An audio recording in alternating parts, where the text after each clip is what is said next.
both alike in dignity, in fair Verona, where we lay our scene, from ancient grudge break to new mutiny, where civil blood makes civil hands unclean.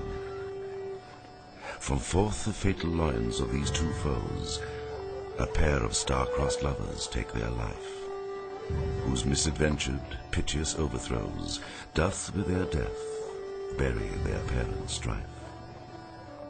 The fearful passage of their death-marked love, and the continuance of their parents' rage, which but their children's end naught could remove, is now the 2 hours' traffic of our stage, the which, if you with patient ears attend, what here shall miss, our toil shall strive to mend.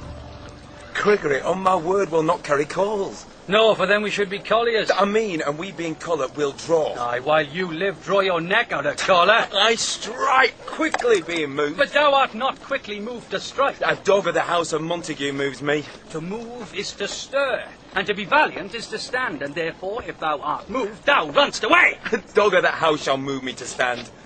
I will take the wall of any man or maid of Montague's. That shows thee a weak slave, for the weakest goes to the wall. 'Tis true, and therefore women, being the weaker vessels, are ever thrust to the wall. Therefore I will push Montague's men from the wall, and thrust his maids to the wall. The quarrel is between our masters and us, their men. 'Tis all one. I will show myself a tyrant. When I have fought with the men, I will be civil with the maids. I will cut off their heads. The heads of the maids? Ah, the heads of the maids. Or their maiden heads.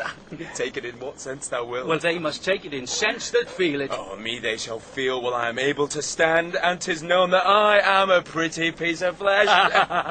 'Tis well thou art not fish. If thou hadst, thou hadst been poor John. Draw thy tool. Here comes the house of Montague. My naked weapon is out. Quarrel, I will back thee. I'll turn my back and run. Fear me not. No, marry, I fear thee.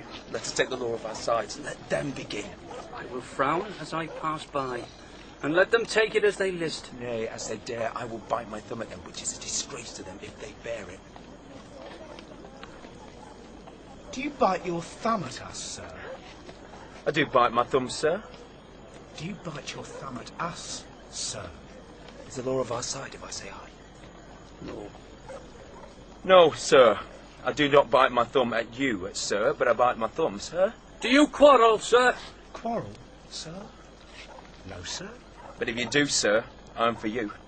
I serve a good as man as you. No better. Well, sir? Say better. Here comes one of my master's kinsmen. Yes, better, sir. You lie.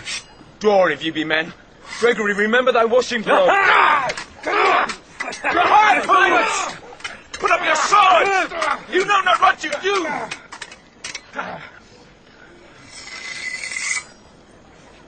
What?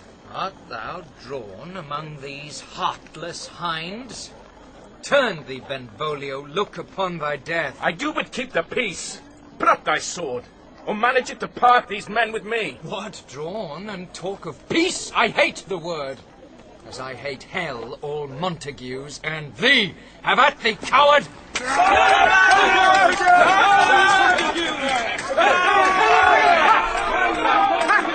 What noise is this? Give me my long sword, oh! A crutch, why call you for a sword? My sword, I say! Old Montague is come and flourishes his blade in spite of me. How, villain! Capulet! Hold me up! Let me go! Thou shalt not stir 1 foot to seek a foe!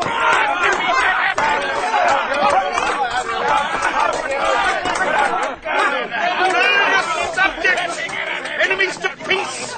Profaners of this neighbor-stained steel! Will they not hear? What ho! You men, you beasts! That quench the fire of your pernicious rage with purple fountains issuing from your veins? On pain of torture from those bloody hands, throw your mistempered weapons to the ground and hear the sentence of your moved prince. 3 civil brawls, bred of an airy word by thee, old Capulet and Montague, have thrice disturbed the quiet of our streets. and made Verona's ancient citizens cast by their grey beseeming ornaments to wield old partisans in hands as old, cankered with peace to part your cankered hate. If ever you disturb our streets again, your lives shall pay the forfeit of the peace. For this time all the rest depart away. You, Capulet, shall go along with me, and Montague, come you this afternoon to know our farther pleasure in this case, to old Freetown, our common judgment place. Once more, on pain of death, all men depart.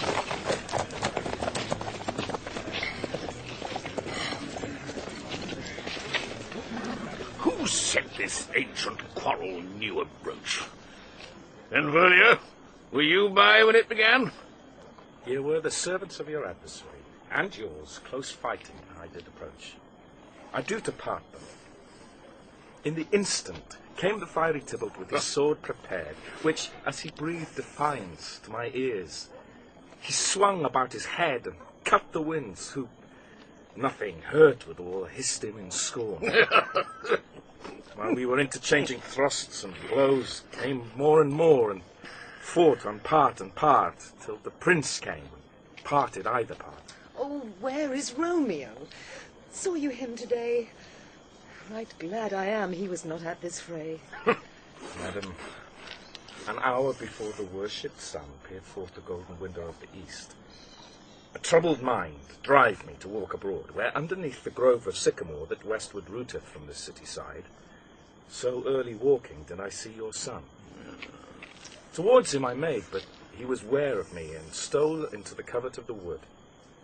I, measuring his affections by my own, which then most sought where most might not be found, being one too many by my weary self, pursued my humour, not pursuing his, and gladly shunned who gladly fled from me. Many a morning hath he there been seen with tears, augmenting the fresh morning's dew, adding to clouds more clouds with his deep sighs.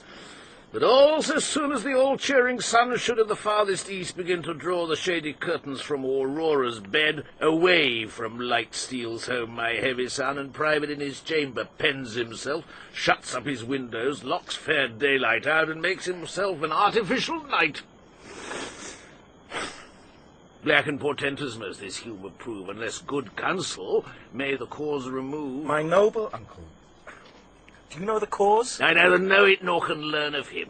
Have you importuned him by any means? Both by myself and many other friends, but he, his own affection's counsellor, is to himself, I will not say how true, but to himself so secret and so close, so far from sounding in discovery, as is the bud, bit with an envious worm, ere he can spread his sweet leaves to the air, or dedicate his beauty to the sun.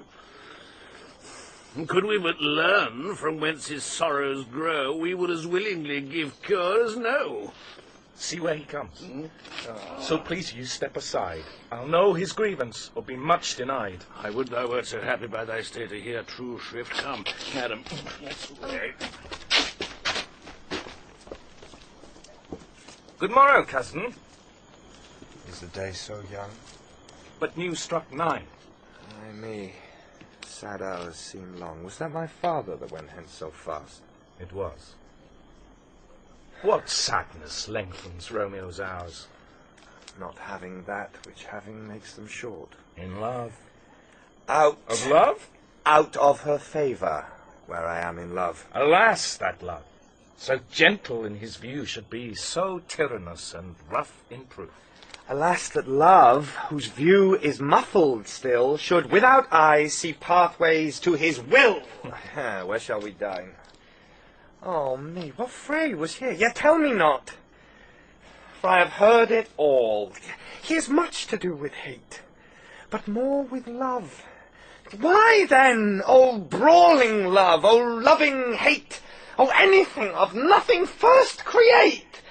Oh heavy lightness, serious vanity, misshapen chaos of well-seeming forms, feather of lead, bright smoke, cold fire, sick health, still waking sleep that is not what it is. This love, feel I, that feel no love in this. Dost thou not love? No, coz. I rather weep. Good heart at what? At thy good heart's oppression. Why, such is love's transgression. Griefs of mine own lie heavy in my breast, which thou wilt propagate to have it pressed with more of thine. This love that thou hast shown doth add more grief to too much of mine own. Love is a smoke made with a fume of sighs, being purged a fire, sparkling in lovers' eyes, being vexed a sea nourished with loving tears. And what is it else? A madness most discreet, a choking gall, and a preserving sweet. Farewell, my coz. Soft, I will go along. And if you lead me so, you do me wrong. I have lost myself. I am not here. This is not Romeo. He's some other where. Tell me in sadness, who is that you love? What, shall I groan and tell thee? Groan? I know. But sadly, tell me who. Bid a sick man in sadness make his will, the word ill urged to one that is so ill. In sadness, cousin, I do love a woman. I aimed so near when I supposed you loved. A right good markman! And she's fair, I love. A right fair mark, fair coz, is soonest hit. Well, in that hit you miss, you'll not be hit. With Cupid's arrow she hath Dian's wit, and in strong proof of chastity, well armed from love's weak childish bow, she lives uncharmed. She will not stay the siege of loving terms, nor bide the encounter of assailing eyes, nor ope her lap to saint seducing cold. Oh, she is rich in beauty, only poor, that when she dies, with beauty dies her store. Then she hath sworn that she will still live chaste. She hath, and in that sparing makes huge waste for beauty. Starved with her severity, cuts beauty off from all posterity. She is too fair, too wise, wisely too fair to merit bliss by making me despair. She hath forsworn to love, and in that vow do I live dead, but live to tell it now. Be ruled by me. Forget to think of her. Oh! Teach me how I should forget to think. By giving liberty unto thine eyes. Examine other beauties. 'Tis the way to call hers exquisite in question more.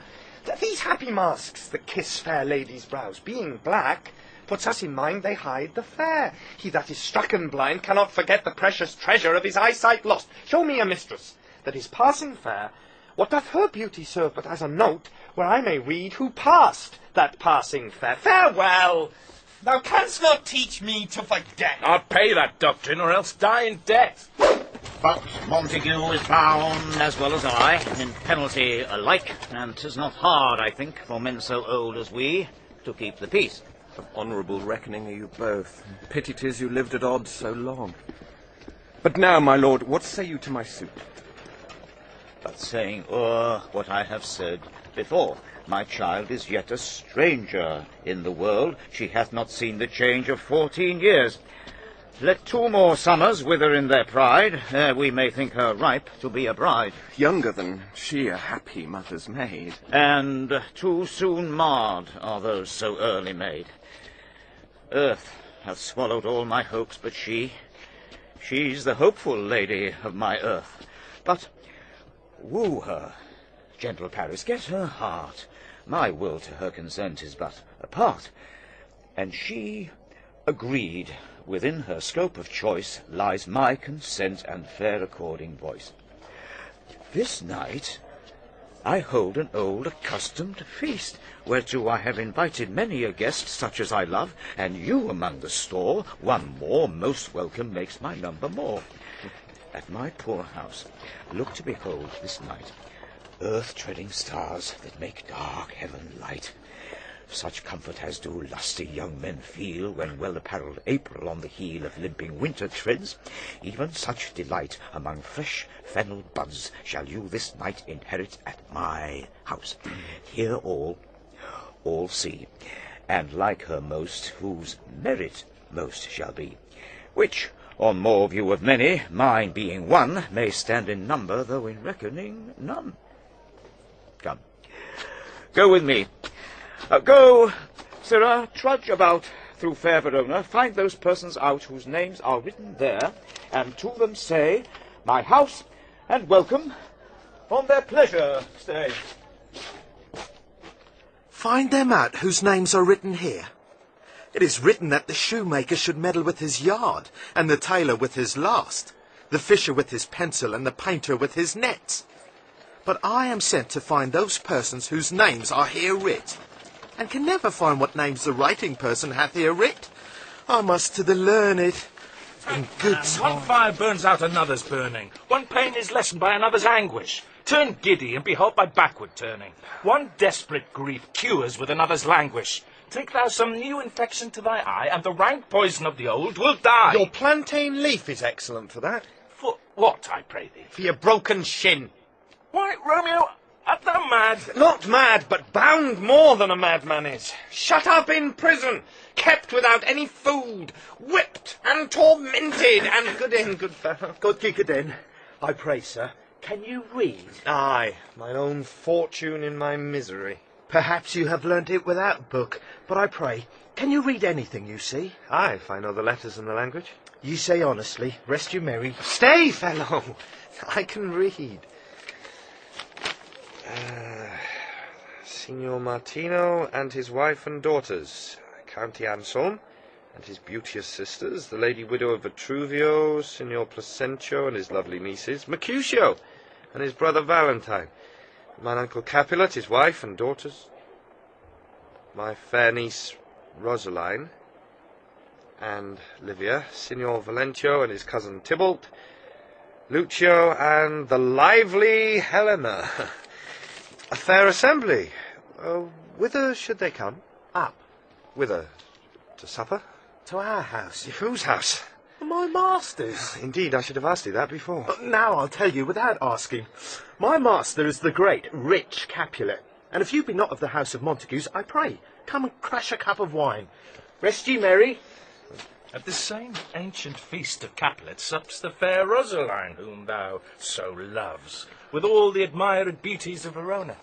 Go thither, and with unattainted eye compare her face with some that I shall show, and I will make thee think thy swan a crow. When the devout religion of mine eye maintains such falsehood, then turn tears to fires, and these who, often drowned, could never die, transparent heretics, be burnt for lies. One fairer than my love? The all-seeing sun ne'er saw her match since first the world begun. Tut, you saw her fair, none else being by, herself poised with herself in eye to eye.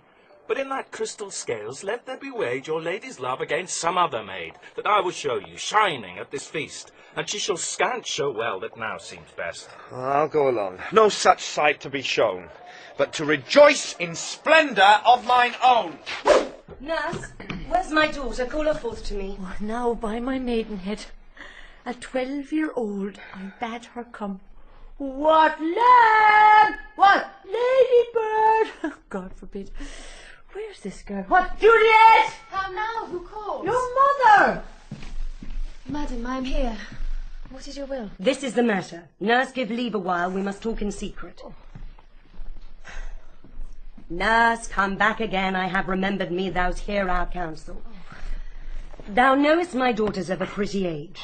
Faith, I can tell her age unto an hour. She's not 14. I lay 14 in my teeth, and yet to my teen be it spoken, I have but 4.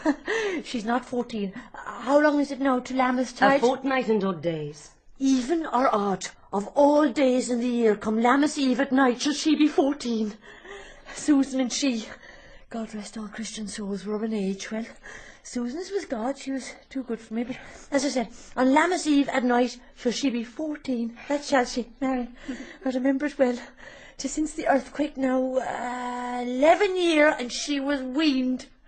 I never shall forget it of all the days of the year upon that day, for I had then laid wormwood to my dog, sitting in the sun under the dove house wall.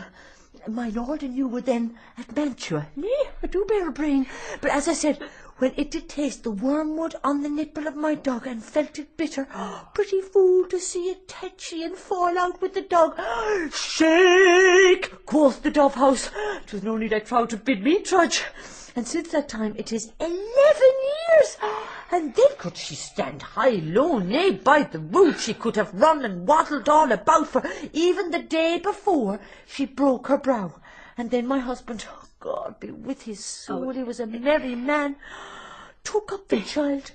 Yea, quoth he, dost thou fall upon thy face? Thou wilt fall backward when thou hast more wit, wilt thou not, Jule? And by my holidom the pretty wretch left crying and said, I... See now how a jest shall come about. I warrant, and I should live 1,000 years, I never should forget it. Wilt thou not, Jule, quoth he, and pretty fool it stinted and said, Enough of this, I pray thee, hold thy peace. Yes, madam. I cannot choose but laugh to think it should leave crying and say, aye, and yet I warrant it had upon its brow a bump as big as a young cockerel's stone, a perilous knock, and it cried bitterly. Yea, quoth my husband, fall'st upon thy face, thou wilt fall backward when thou comest to age. Wilt thou not, Jule? It stinted and said, aye. And stint thou too, I pray thee, nurse, say aye. Oh, peace I've done. God mark thee to his grace. Thou wast the prettiest babe that e'er I nursed, and I might live to see thee married once I have my wish. Marry, that marry is the very theme I came to talk of. Tell me, daughter Juliet, how stands your dispositions to be married? It is an honour that I dream not of. An honour? Oh, were not I thine only nurse, I would say thou hadst sucked wisdom from thy teeth. Well, think of marriage now. Younger than you here in Verona, ladies of esteem are made already mothers. By my count, I was your mother much upon these years that you are now a maid. Thus then, in brief, the valiant Paris seeks you for his love. A man, young lady, such a man as all the world. Why, he's a man of wax. Verona's summer hath not such a flower. Nay, he's a flower, in fact, a very flower. What say you? Can you love the gentleman? This night you shall behold him at our feast. Read o'er the volume of young Paris' face, and find delight writ there with beauty's pen. Examine every married lineament, and see how one another lends content. And what obscured in this fair volume lies, find written in the margent of his eyes. This precious book of love, this unbound lover, to beautify him only lacks a cover. The fish lives in the sea, and 'tis much pride for fair without the fair within to hide. That book in many's eyes doth share the glory that in gold clasps locks in the golden story. So shall you share all that he doth possess by having him, making yourself no less. No less, nay, bigger women grow by men. Speak briefly. Can you like of Paris, love? I'll look to like, if looking liking move. But no more deep will I endart mine eye than your consent gives strength to make it fly. Madam! The guests are come, supper served up, you called, my young lady asked for, the nurse cursed in the pantry, and everything in extremity. I must hence to wait.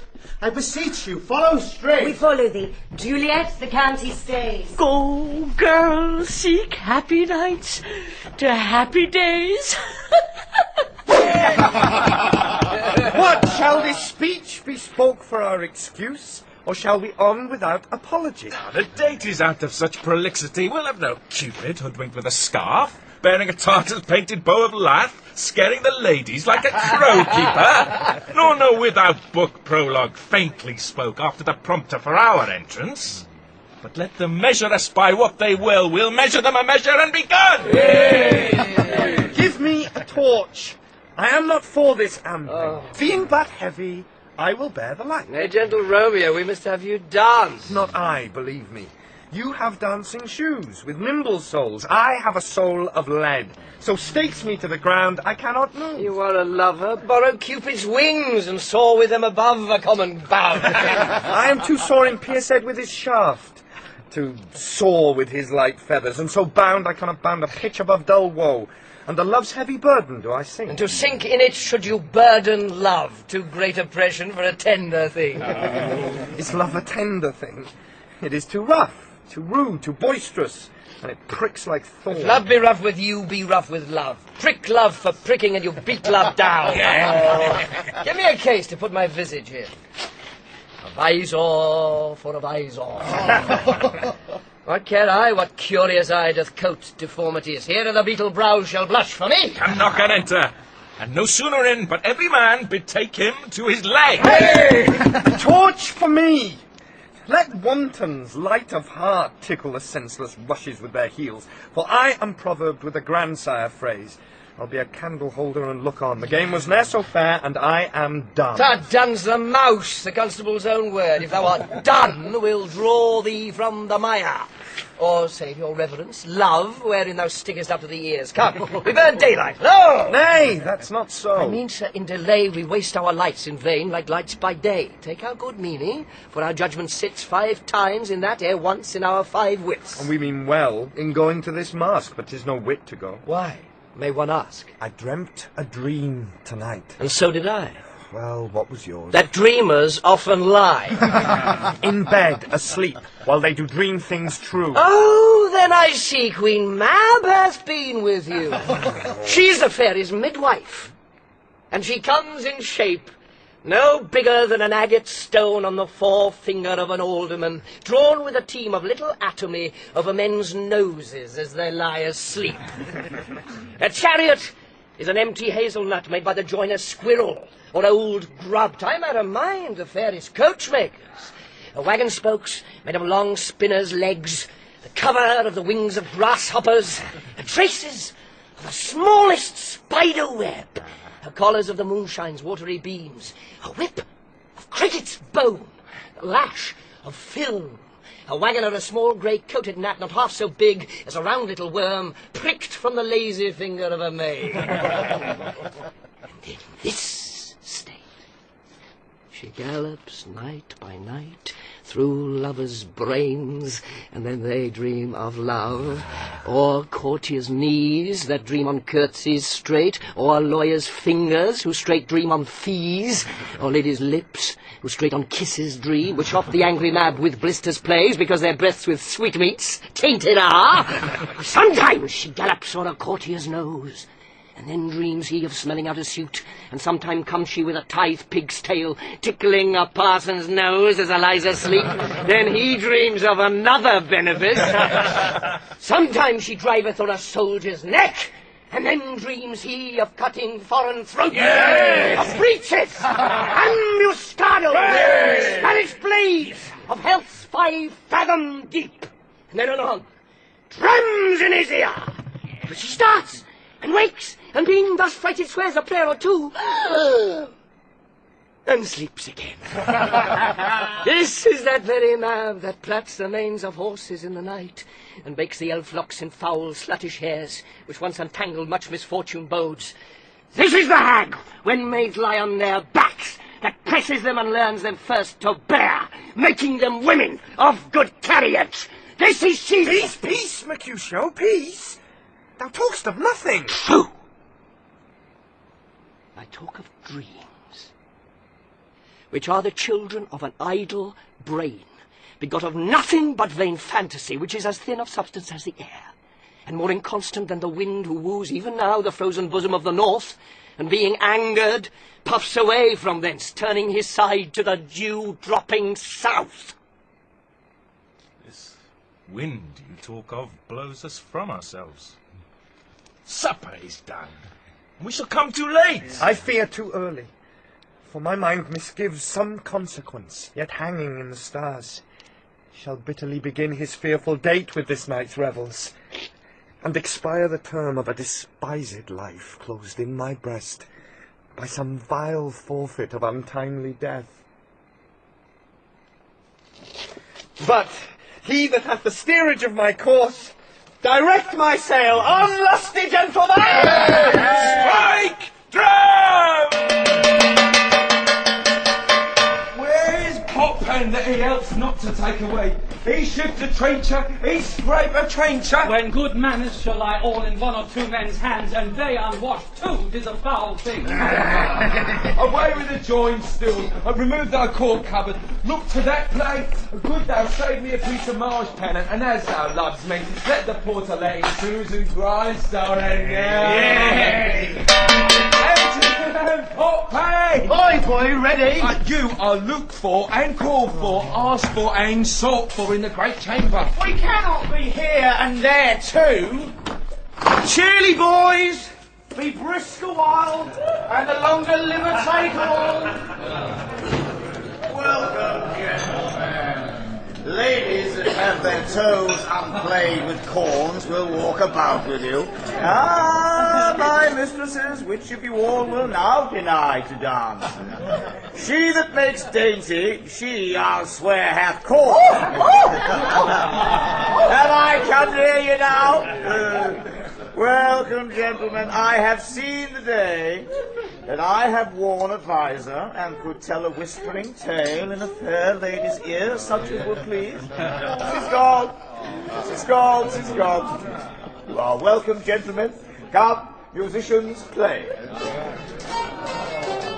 Oh, oh, hip room and footed girls.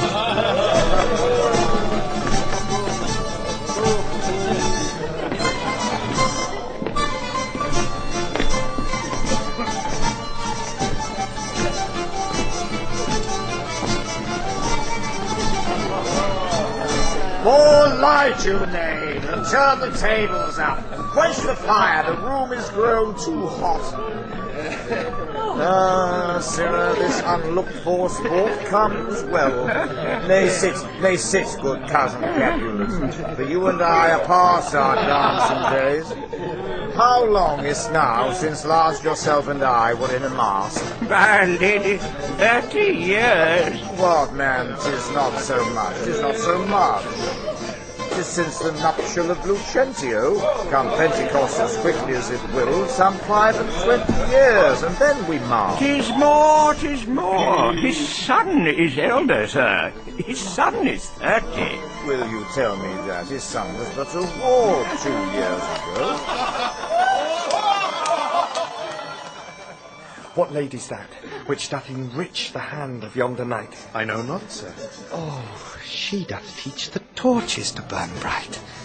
It seems she hangs upon the cheek of night as a rich jewel in an Ethiop's ear. Beauty too rich for use, for earth too dear. So shows a snowy dove trooping with crows, as yonder lady o'er her fellow shows. The measure done, I'll watch her place of stand, and, touching hers, make blessed my rude hand. Did my heart love till now, forswear its sight, for I ne'er saw true beauty till this night. This, by his voice, should be a Montague. Fetch me my rapier, boy. What dares the slave come hither covered with an antic face to fleer and scorn at our solemnity? Now, by the stock and honour of my kin, to strike him dead I hold it not a sin. Why, how now, Tybalt? Wherefore storm you so? Uncle, this is a Montague, our foe, a villain that is hither come in spite to scorn at our solemnity this night. Young Romeo, is it? 'Tis he, that villain Romeo. Content thee, gentle coz, let him alone. Bears him like a portly gentleman, and to say true, Verona brags of him to be a virtuous and well-governed youth. I would not for the wealth of all this town, here in my house, do him disparagement. Therefore be patient, take no note of him, it is my will. The which if thou respect, show a fair presence, and put off these frowns, and ill-beseeming semblance for a feast. It fits when such a villain is a guest. I'll not endure it! He shall be endured. Yes, good man, boy. I say he shall. Go to, go to. Go. Am I the master here, or you? Go to. You will not endure him. God shall mend my soul, you make a mutiny among my guests. You will set cock-a-hoop, you be the man. My uncle, 'tis a shame! Go to, go to. A saucy boy, is so indeed. This trick may chance to scathe you, I know. What?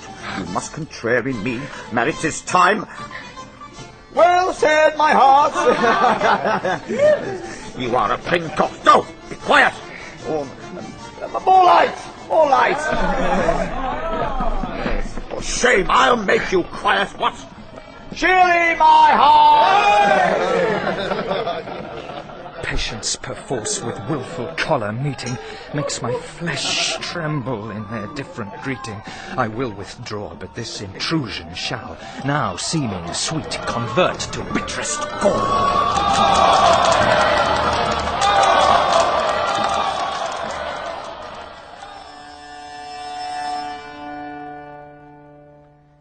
If I profane with my unworthiest hand this holy shrine, the gentle sin is this: my lips, two blushing pilgrims, ready stand to smooth that rough touch with a tender kiss.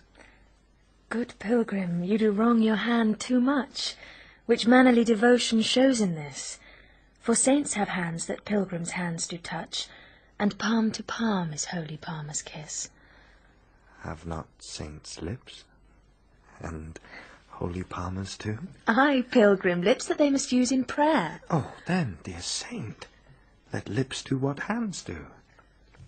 They pray. Grant thou, lest faith turn to despair. Saints do not move, though grant for prayer's sake. Then move not, while my prayer's effect I take. Thus, from my lips, by thine, my sin is purged.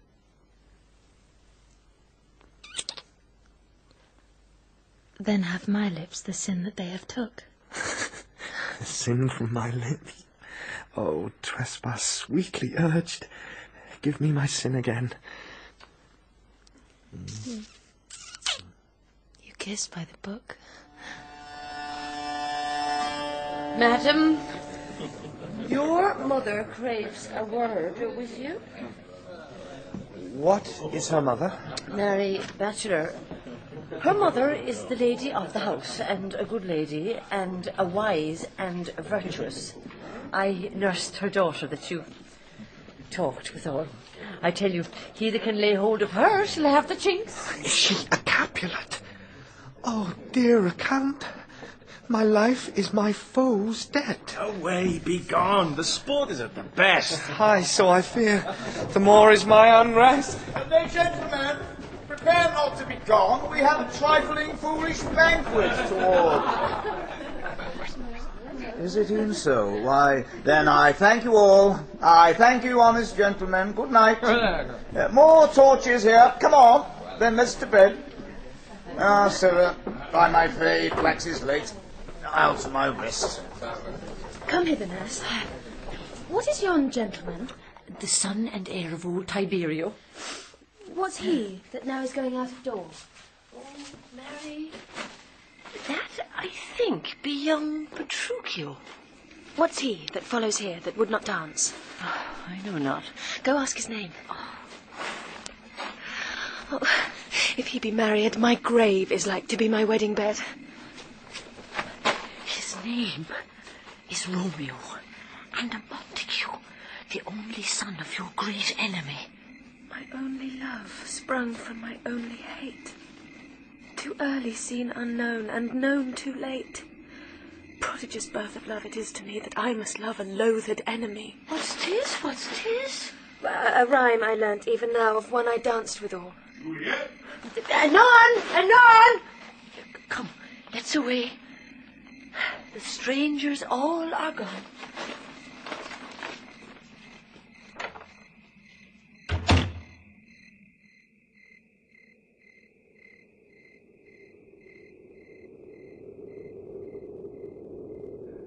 Now old desire doth in his deathbed lie, and young affection gapes to be his heir.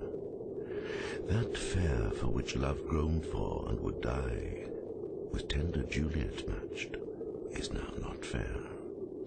Now Romeo is beloved, and loves again, alike bewitched by the charm of looks. But to his foe supposed he must complain, and she still loves sweet bait from fearful hooks. Being held a foe, he may not have access to breathe such vows as lovers used to swear. And she is much in love, her means much less to meet her new beloved anywhere.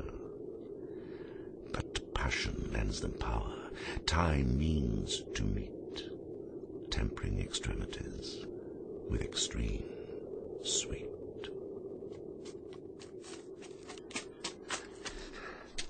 Can I go forward when my heart is here? Turn back, dull earth, and find thy centre out.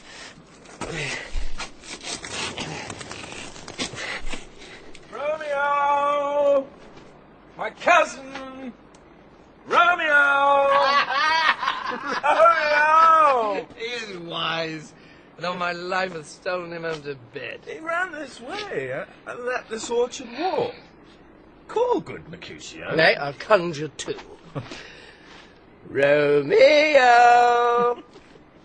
Humours! Madman! Passion! Lover! Appear thou in the likeness of a sigh, speak but one rhyme, and I am satisfied. Cry but I me! Pronounce but love and dove. Speak to my eye gossip mean as one fair word. One nickname for her purblind son and heir, young Abram Cupid. He that shot so trim when King Cophetua loved a beggar maid. Oh, he heareth not, he stirreth not, he moveth not. The ape is dead, and I must conjure him. I conjure thee by Rosaline's bright eyes, by her high forehead and her scarlet lip, by her fine foot, straight leg, and quivering thigh, and the demesnes that there adjacent lie, that in thy likeness thou appear to us. And if he hear thee, thou wilt anger him. This cannot anger him. 'Twould anger him to raise a spirit in his mistress's circle of some strange nature, letting it there stand till she had laid it and conjured it down. That was some spite. My invocation is fair and honest. In his mistress's name I conjure only but to raise up him. Come. He hid himself among these trees to be consorted with the humorous knight. Blind is his love, and best befits the dark. Love be blind, love cannot hit the mark. Now will he sit under a medlar tree and wish his mistress were that kind of fruit as maids call medlars when they laugh alone? Huh? Oh, Romeo, that she were! Oh, that she were an open arm! Thou a poppering pear! Romeo, good night! Out of my truckle bed, this field bed is too cold for me to sleep. Come, shall we go? Go then. But 'tis in vain to seek him here that means not to be found.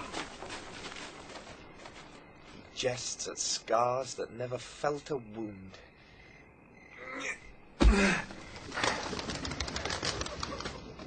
But soft, what light through yonder window breaks?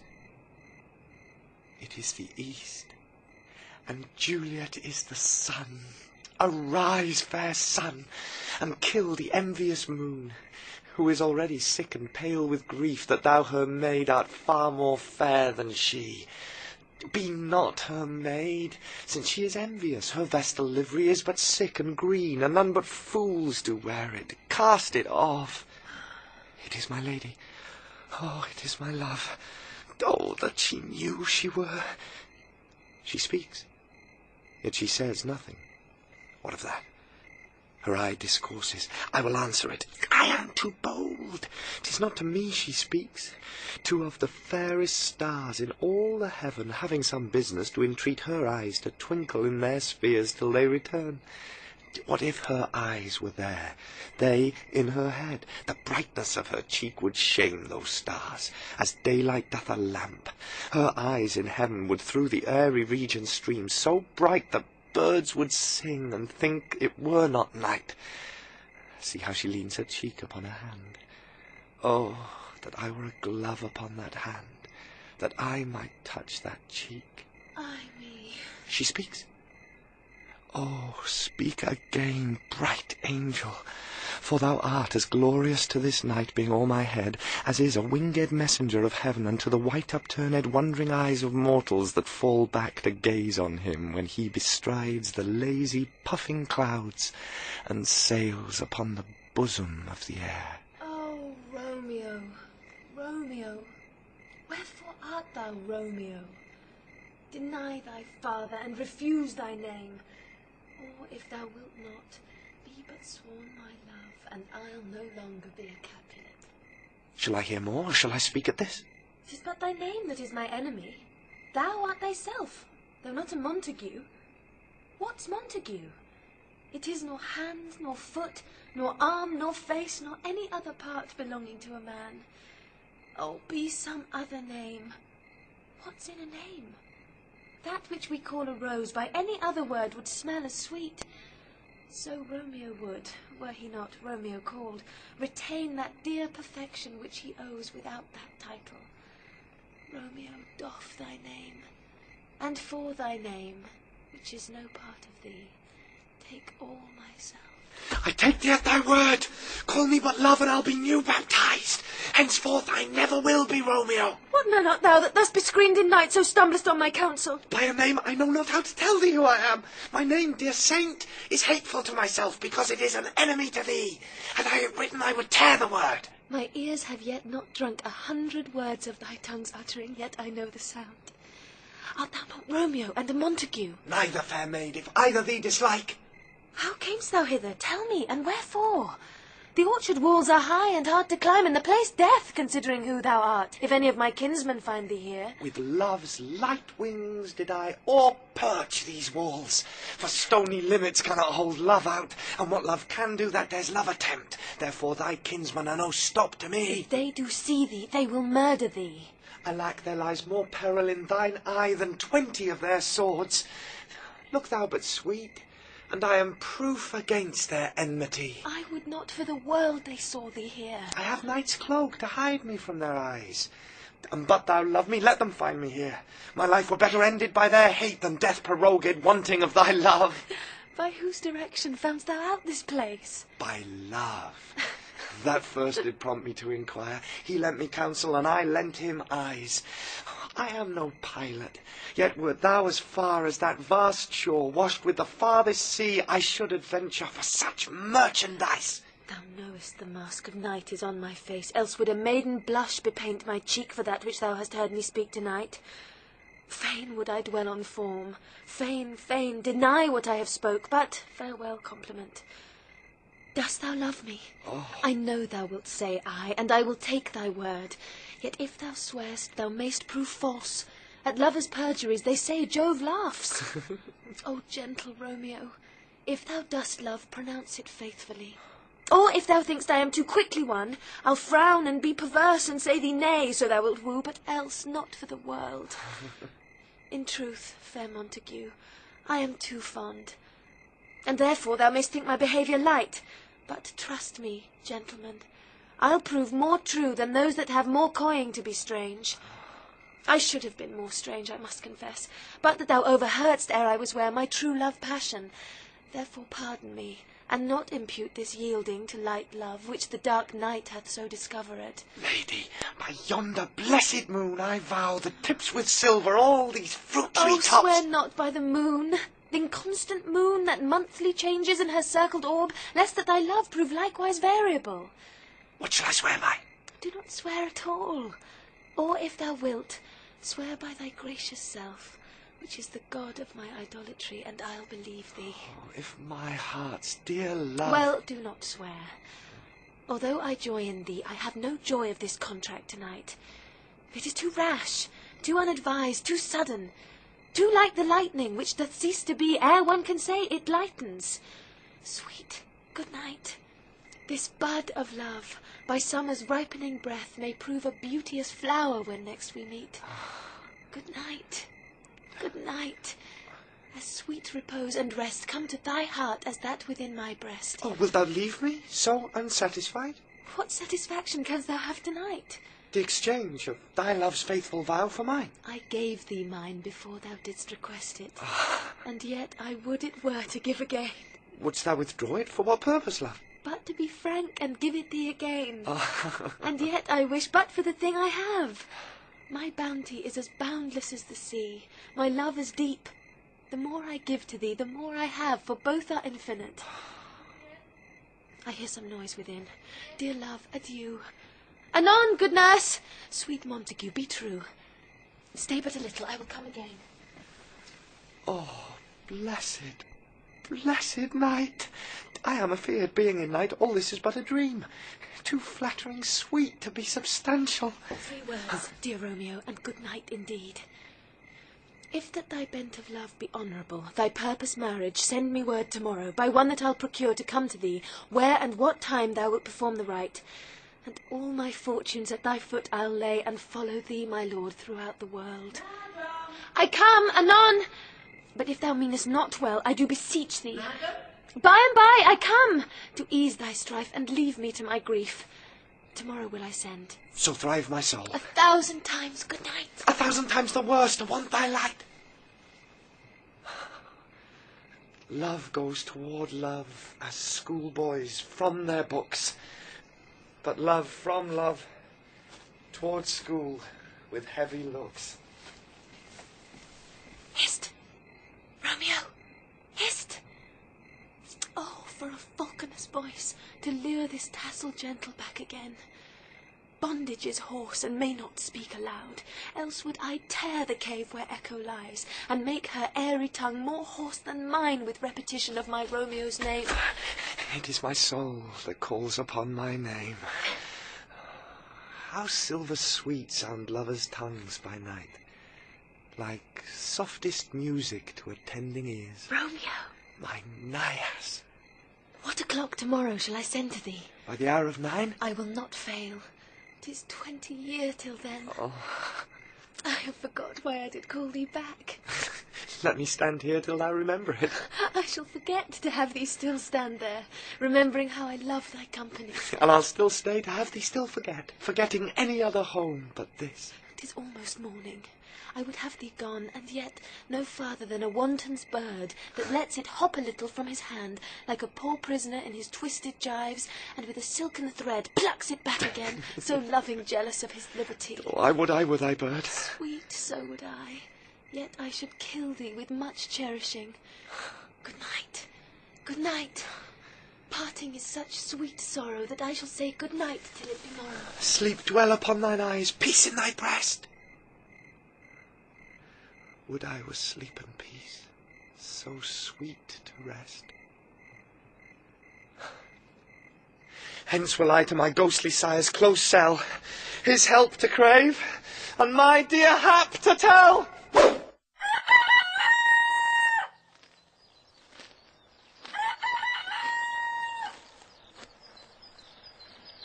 The grey-eyed morn smiles on the frowning night, checkering the eastern clouds with streaks of light, and fleckled darkness like a drunkard reels from forth day's path and tightens fiery wheels. Now, ere the sun advance his burning eye, the day to cheer and night's dank dew to dry, I must upfill this osier cage of ours with baleful weeds and precious juiced flowers. The earth, that's nature's mother, is her tomb. What is her burying grave? That is her womb. And from her womb, children of divers kind, we sucking on her natural bosom find. Many for many virtues excellent, none but for some, and yet all different. Oh, mickle is the powerful grace that lies in plants, herbs, stones, and their true qualities. For naught so vile that on the earth doth live, but to the earth some special good doth give. Nor aught so good, but strained from that fair use revolts from true birth, stumbling on abuse. Virtue itself turns vice, being misapplied, and vice sometime by action dignified. Father!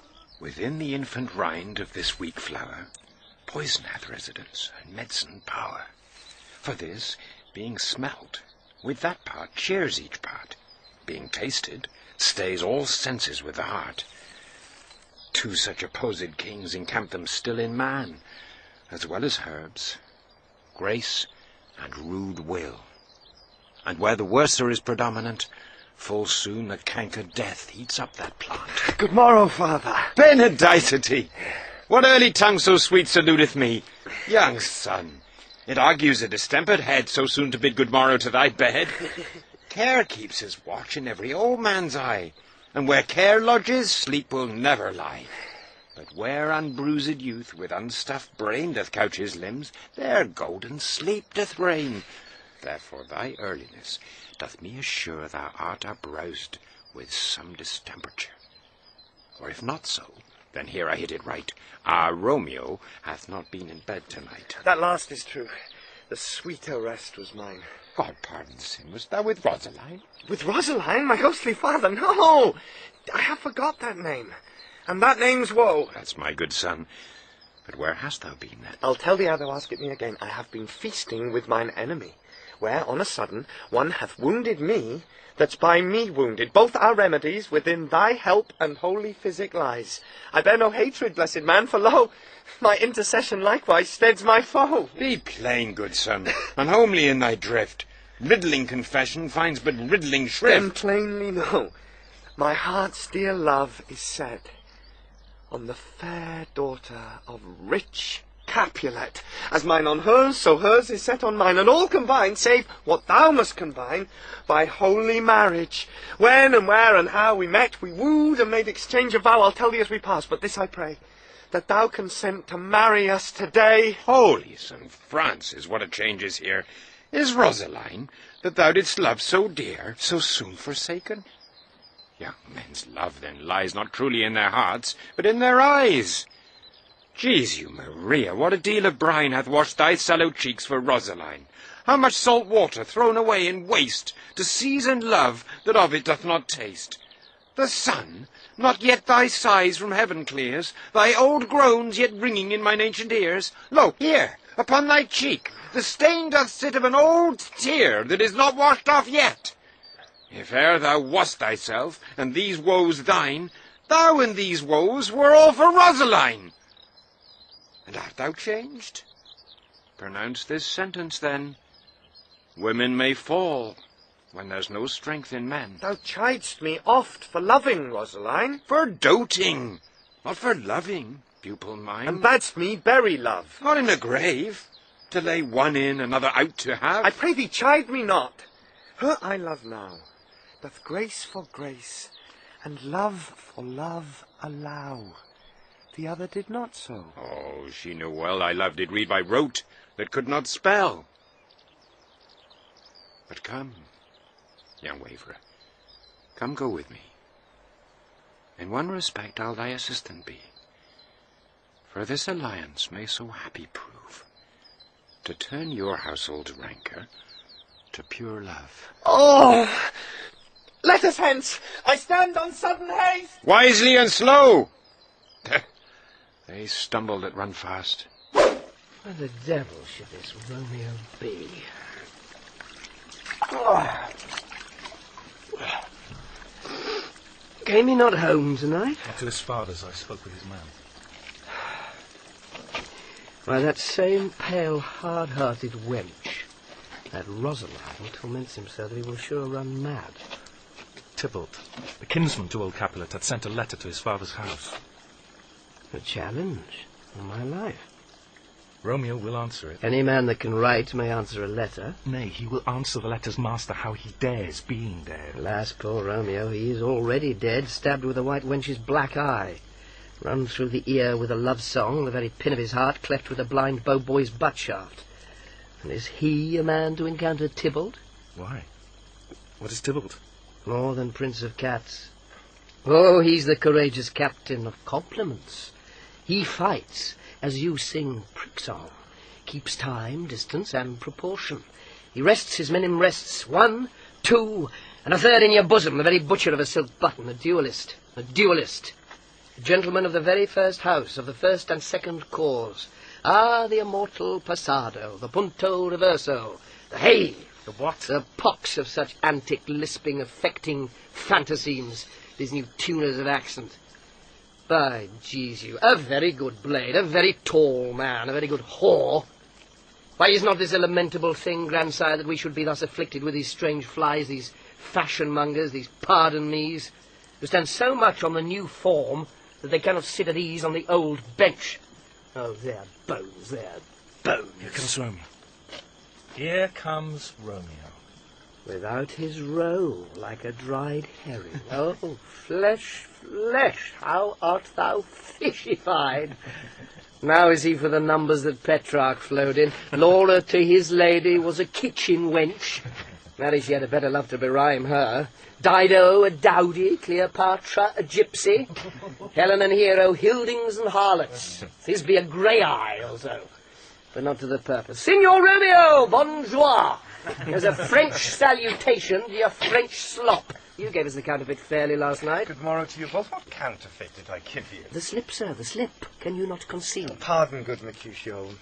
My business was great, and in such a case as mine, a man may strain courtesy. That's as much as to say, such a case as yours constrains a man to bow in the hand. Meaning to courtesy? Thou hast most kindly hit it. A most courteous exposition. Nay, I am the very pink of courtesy. Pink for flower? Right. Why, then, is my pump well flowered? Sure wit. Follow me this jest now, till thou hast worn out thy pump, that when the single soul of it is worn, the jest may remain after the wearing solely singular.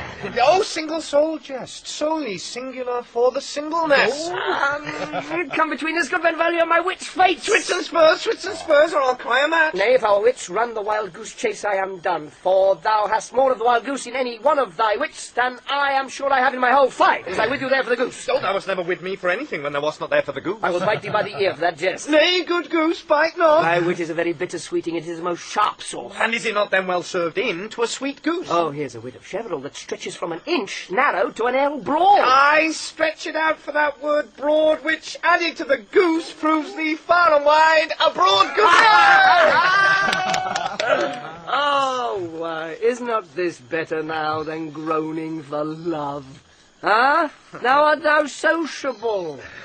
Now art thou Romeo. Now art thou what thou art, by art as well as by nature. For this drivelling love is like a great natural that runs lolling up and down to hide his bauble in a hole. Stop there. Stop there. Thou desirest me to stop in my tail against the hair. Thou wouldst else have made my tail large. Oh, thou art deceived. I would have made it short, for I was come to the whole depth of my tail, and meant indeed to occupy the argument no longer. Here's goodly gear. A sail! A sail! Two, a shirt and a smock. Peter! My fan, Peter. Good Peter to hide her face, for a fan's the fair of face. God ye good morrow, gentlemen. God ye good den, fair gentlewoman. Is it good den? 'Tis no less, I tell ye, for the bawdy hand of the dial is now upon the prick come noon. Out upon you, what a man are you? What gentlewoman the God hath made, himself to mar. By my troth, it is well said, for himself to mar, quoth they. Gentlemen, can any of you tell me where I may find the young Romeo? The young Romeo. Yeah, I can tell you. But young Romeo will be older when you have found him than he was when you sought him. I am the youngest of that name, for fault of a worse. You say well. Yea, he's the worst. Well, very well took your faith. Wisely, wisely. If you be he, sir, I desire some confidence with you. She will indict him to some supper. Aboard, aboard, aboard, sir. Ha! What hast thou found? No hair, sir, unless a hair, sir, in a Lenten pie. That is something stale and hoar ere it be spent. An old hair whore and an old hair whore is very good meat in Lent. But a hair that is hoar is too much for a score, but it whores ere it be spent. Romeo, will you come to your father's? We'll to dinner thither. I will follow you. Farewell, ancient lady. Farewell, lady. I pray you, sir, What saucy merchant was this that was so full of his ropery? A gentleman, nurse, that loves to hear himself talk, and will speak more in a minute than he will stand to in a month. If he speak anything against me, I'll take him down. And it were lustier than he is, and 20 such jacks. And if I cannot, I'll find those that shall. Scurvy knave. I'm none of his flirt jills. I'm none of his skeins mates. And thou, Peter, must stand by too and suffer every knave to use me at his pleasure. I saw no man use you at his pleasure. If I had, my weapon should quickly have been out. I warrant you, I dare draw as soon as another man, if I see occasion in a good quarrel, and the law on my side. Now, before God, I am so vexed that every part about me quivers. Scurvy knave. Pray you, sir, a word. And as I told you, my young lady bid me inquire you out. What she bid me say, I will keep to myself. But first, let me tell you, if ye should lead her in a fool's paradise, as they say, it were a very gross kind of behaviour, as they say. For the gentlewoman is young, and therefore, if you should deal double with her, truly, it were an ill thing to be offered to any gentlewoman, and very weak dealing. Nurse, commend me to thy lady and mistress. I protest unto thee. Good heart and in faith I will tell her as much. Lord, Lord, she will be a joyful woman. What wilt thou tell her, nurse? Thou dost not mark me. I will tell her, sir, that you do protest, which, as I take it, is a gentlemanlike offer. Bid her devise some means to come to Shrift this afternoon, and there she shall, at Friar Lawrence' cell, be shrived and married. Here is for thy pains. Oh, no, truly, sir, not a penny. Go to, I say you shall. This afternoon, sir. Well, she shall be there. And stay, good nurse, behind the abbey wall. Within this hour my man shall be with thee, and bring thee cords made like a tackled stair, which to the high top gallant of my joy must be my convoy in the secret night. Farewell, be trusty, and I'll quit thy pains. Farewell, commend me to thy mistress. Oh, no, God in heaven bless thee. Hark you, sir! What sayest thou, my dear nurse? Is your man secret? Did you ne'er hear say, two may keep counsel, putting one away? Warrant thee, my man's as true as steel. Well, sir, my mistress is the sweetest lady. Lord, Lord, when 'twas a little prating thing. Oh, there is a nobleman in town, one Paris, that would fain lay knife aboard, but she, good soul, had as lief see a toad, a very toad, as see him. I anger her sometimes, and tell her that Paris is the proper man, but I warrant you when I say so, she looks as pale as any clout in the versal world. Doth not Rosemary and Romeo begin both with a letter? Aye, nurse. What is that, both with an R? Oh, mocker. That's the dog's name.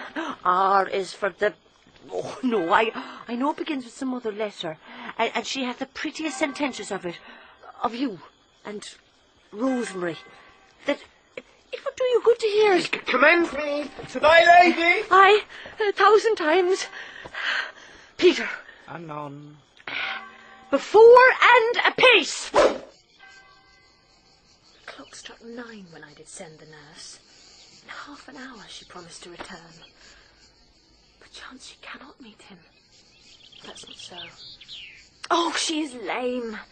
Love's heralds should be thoughts, which 10 times faster glides than the sun's beams, driving back shadows over lowering hills.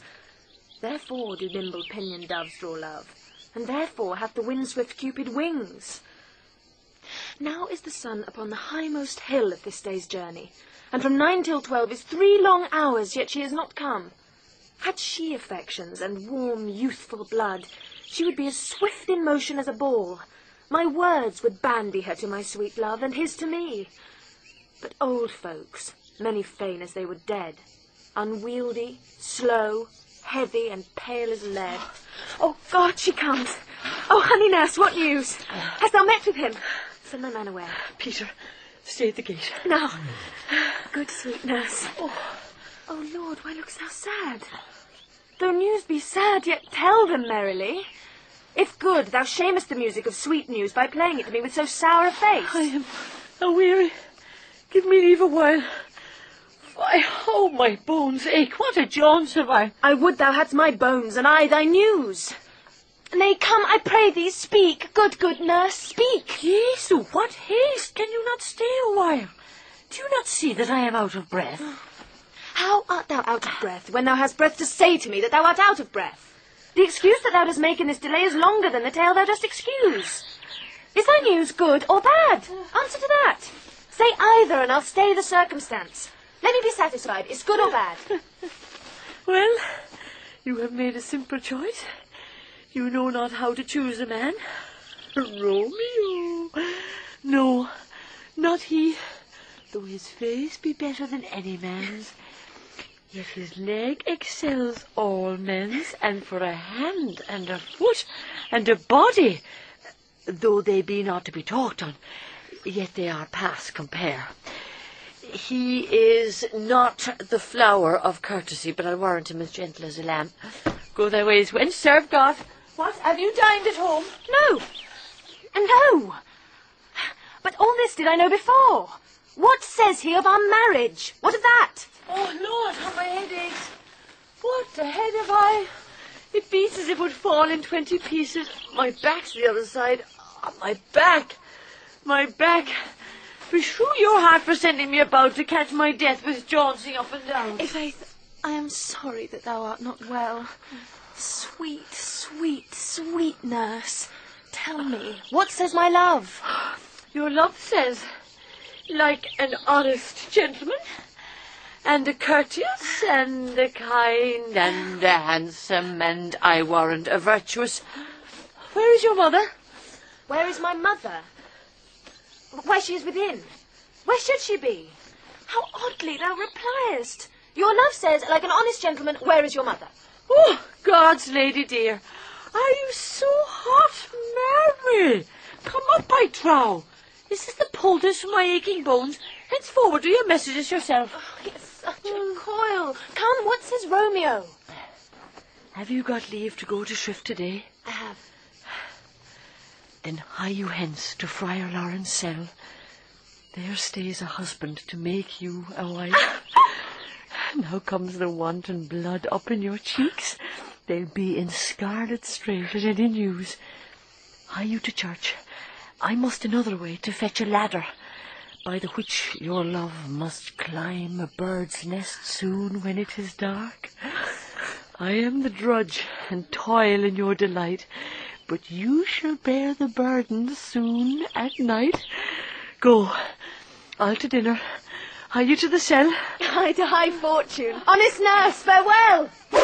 So smile the heavens upon this holy act, that after hours with sorrow chide us not. Amen, amen. But come what sorrow can, it cannot countervail the exchange of joy that one short minute gives me in her sight. Do thou but close our hands with holy words, then love-devouring death do what he dare. It is enough I may but call her mine. These violent delights have violent ends, and in their triumph die like fire and powder, which as they kiss consume. The sweetest honey is loathsome in his own deliciousness, and in the taste confounds the appetite. Therefore love moderately. Long love doth so. Too swift arrives as tardy as too slow. Romeo! Here comes the lady. Oh, so light a foot will ne'er wear out the everlasting flint. A lover may bestride the gossamers that idles in the wanton summer air, and yet not fall, so light is that. Good even to my ghostly confessor. Romeo shall thank thee, daughter, for us both. As much to him else as his thanks to mine. Oh, Juliet, if the measure of thy joy be heaped like mine, and that thy skill be more to blazon it, then sweeten with thy breath this neighbour air, and let rich music's tongue unfold the imagined happiness that both receive in either by this dear encounter. Conceit, more rich in matter than in words, brags of his substance, not of ornament.